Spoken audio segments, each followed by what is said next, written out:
Bharatiya Janata party कितनी बड़ी देशद्रोही पार्टी है, आइए आज मैं आपको समझाता हूँ। इतना ही नहीं, जो इंडिया के लिए जवान शहीद हो जाते हैं उनकी मौत का मजाक बनाते हैं और उनकी मौत को लोगों से छुपाते हैं। इतना ही नहीं दोस्तों, कुछ दिन पहले ऑपरेशन सिंदूर स्टार्ट किया जाता है पाकिस्तान के खिलाफ। सोचो, तुम्हारा एक बहुत बड़ा परिवार है और तुम्हारी किसी से लड़ाई हो गई और तुम्हारे कुछ लोग मारे गए। अगर कोई तुमसे पूछेगा कि कितने लोग मारे गए तो तुम्हारा जवाब होगा कि इतने लोग, ना कि ये जवाब होगा कि कोई नहीं मारा गया। लेकिन देश के रक्षा मंत्री कह रहे हैं कि ऑपरेशन सिंदूर में हमारा एक भी जवान शहीद नहीं हुआ। तो यह पूछिए कि इस ऑपरेशन में क्या हमारे जाबाज सैनिकों को कोई क्षति हुई है, तो उसका उत्तर है नहीं।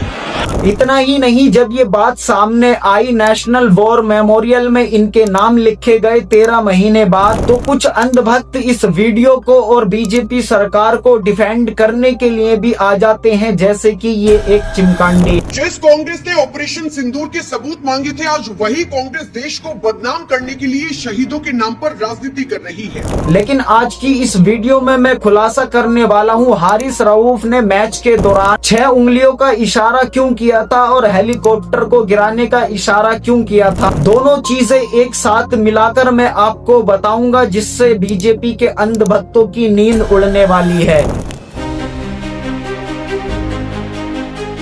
11 मई 2025 को deputy chief staff army Rajiv Ghai एक प्रेस कॉन्फ्रेंस में कहते हैं कि ऑपरेशन सिंदूर में हमारे 5 जवानों की मौत हो गई है। My 5 fallen colleagues and brothers from the armed forces and civilians who have tragically lost their lives in Operation Sindoor। लेकिन ये न्यूज आपने किसी भी गोदी मीडिया चैनल पर या किसी भी बीजेपी के ट्विटर हैंडल पर या किसी भी बयान में नहीं सुनी होगी। लेकिन सवाल इस बात पर उठता है, जब इंडियन आर्मी ने ये कह दिया कि हमारे 5 जवान शहीद हो गए हैं, तो फिर राजनाथ सिंह ने संसद के अंदर 28 जुलाई को ये बयान क्यों दिया, जिसके अंदर वो कह रहे हैं कि हमारा एक भी व्यक्ति नहीं मारा गया है। इतना ही नहीं दोस्तों, सितंबर 2025 में इंडिया वर्सेस पाकिस्तान का मैच होता है। उसके अंदर एक पाकिस्तानी खिलाड़ी हारिस रऊफ इंडियन फैंस को 6 नंबर का साइन दिखाकर चिढ़ा रहा है। सोचो दोस्तों, ये बात और लोगों को पता है कि हमारी इंडिया के 6 जवान शहीद हो गए हैं, और इस नाकारा सरकार की कामयाबी तो देखो, ये अपने ही लोगों से छुपाए हुए है। 26 जून 2026 को पता चल रहा है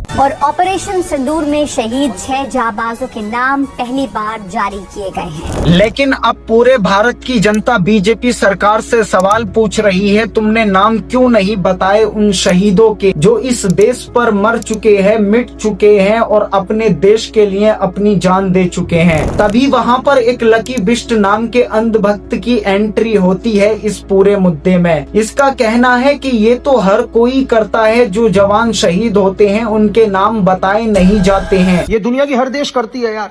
आज सब लोग सवाल उठा रहे हैं कि क्यों आपने छुपाया, तो मैं ये कह दूं यार दोस्तों कि अभी तक ऑपरेशन सिंदूर बंद नहीं हुआ है। इतना ही नहीं दोस्तों, बीजेपी की सरकार इतनी बड़ी देशद्रोही है, जो इंडियन आर्मी की पेंशन आती है उस तक पर टैक्स लेने लग गए हैं। और किस पे टैक्स लगा रहे हैं?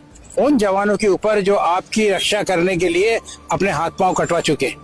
इतना ही नहीं दोस्तों, कुछ टूरिस्ट घूमने के लिए जाते हैं तो इंडिया के अंदर ही उनके मोबाइल में चाइना का टाइम जोन आ जाता है बकायदा नोटिफिकेशन के साथ। लेकिन इस बात को कोई भी अंधभक्त नहीं समझेगा, इसे वही समझेंगे जो देश से प्यार करते हैं। अब मैं आपको बताता हूँ कि इन्होंने क्यों छुपाई 6 जवानों की शहादत को। क्योंकि उसके बाद कई जगह इंडिया के अंदर इलेक्शन होने वाले थे, जैसे कि बंगाल। लेकिन अंधभक्तों को इस बात से कोई मतलब नहीं है, सिर्फ इन्हें तो तलवे चाटने हैं बीजेपी सरकार के। दोस्तों, आपको क्या लगता है मैंने जो बोला इस वीडियो के अंदर वो किस हद तक सही है? अगर आपको कुछ भी समझ में आया है तो एक प्यारा सा कमेंट कर दे इंडियन आर्मी के लिए, और हमारे चैनल को सब्सक्राइब कर दे ऐसी और वीडियो के लिए, और वीडियो को शेयर भी कर दे। आप हंसते रहिए, मुस्कुराते रहिए, इस चैनल पर आते रहिए और एक नई जानकारी ले जाते रहिए।